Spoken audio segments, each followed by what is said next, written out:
Hey, welcome to a new episode of Nate's MMA Corner. I'm Nate, and if you watch my show, you're in my corner. Today's episode is a pre-fight show for UFC Fight Night. Bisping versus Leites, middleweight clash of the ages over in Scotland. Yeah, this is going to be a great UFC European Fight Night card in Europe, in Scotland. And the main event sparks are going to fly on this one. I'm really excited over this one. Yeah, this one starts early in the United States because it being broadcast live and time zone differences and all that stuff.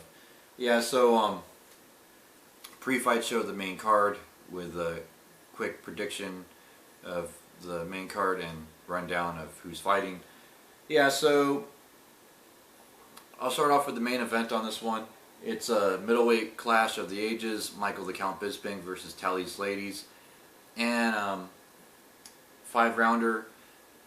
And I'm picking Michael Bisping to win this one. I think he outstrikes and outpoints Leites in this one. I think he, actually, you know what? I think he could, well, yeah, I'll go, let's see, I picked Bisping by decision. Yeah, I think he wins 3 or 4 of the 5 rounds. I think Leites may get one good round, maybe with takedowns. But Michael Bisping has great submission defense and great takedown defense.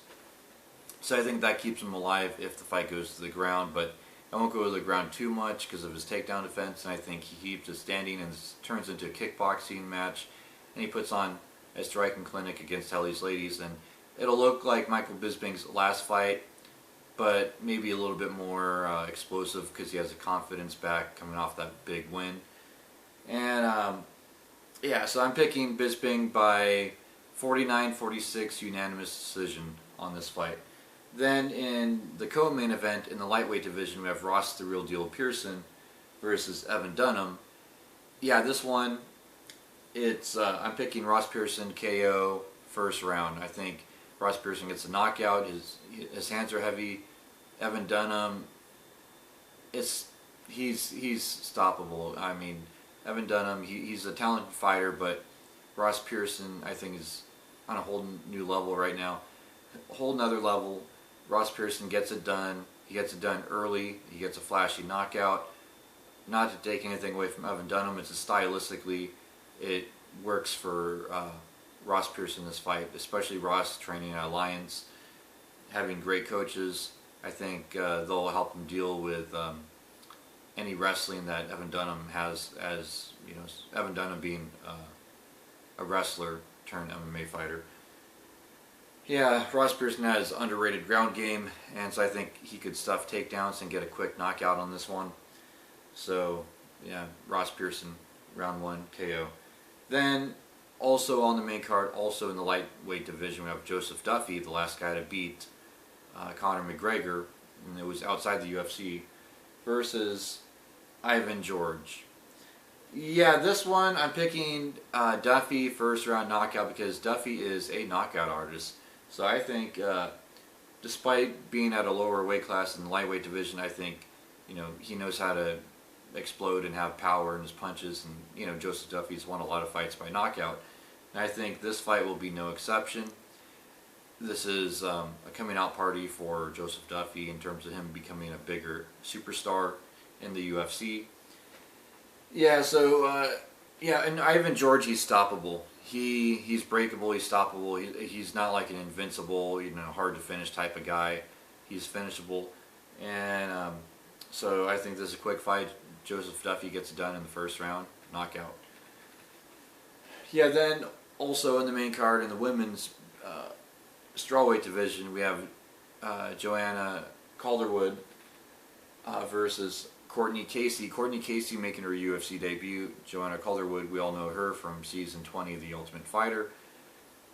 Yeah, I think Calderwood, she learned her lesson from the last fight. She's going to rebound from this loss. She's too talented.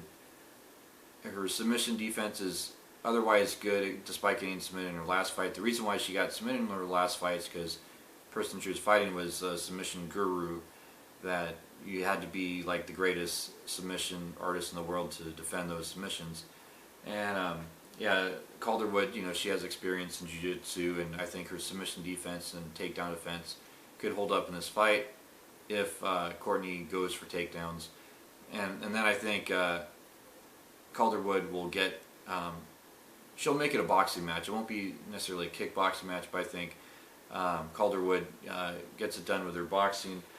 And outpoints Courtney and gets a clean 30-27, maybe 29-28, but I'm leaning more towards 30-27. Unanimous decision victory for Calderwood, gets back in that win column and gets back in title talks for that women's strawweight title against Jacek down the line possibly. Then in the welterweight division we have Leon Edwards versus Powell Pollock, and this one I went with Edwards. I just think he is a more crafty veteran, and Edwards gets it done by unanimous decision. This fight, I think it'll just be a points fight.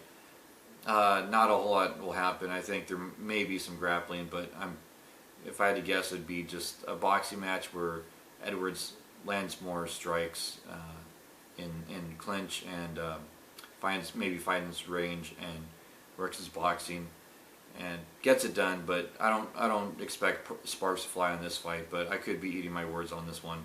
I was wrong about that Stevens Bermudez fight, so who knows? We'll see on this one. But yeah, this one is two up and comers going at it, and sparks could fly with this one. You never know. That's why you watch all the fights. That's why I always tell people watch the fights, because you never know what's going to happen. You got nothing to lose and everything to gain. Yeah, then to kick off the main card, we have a lightweight clash with C.V. Ray and Leonardo Mafra. This one I am going with Mafra by a unanimous decision. I think Mafra has fought the tougher competition. He's explosive, he's strong, he's looked impressive in the past. And Stevie Ray, he is, he's looked okay, but I think Mafra takes this fight to the ground and works top game, looks good in the half guard, looks good in side control, and basically lands points through takedowns and submission attempts, but maybe not gets them. I'm leaning towards unanimous. I'm picking Mafra by unanimous decision, but my second choice would be Mafra by second round submission. But yeah, there you have it. Mafra by unanimous decision is my pick for this fight. So stay tuned, see if my predictions are right. Stay tuned for my next episode, which will be a post-fight show for this card. And until then, see ya.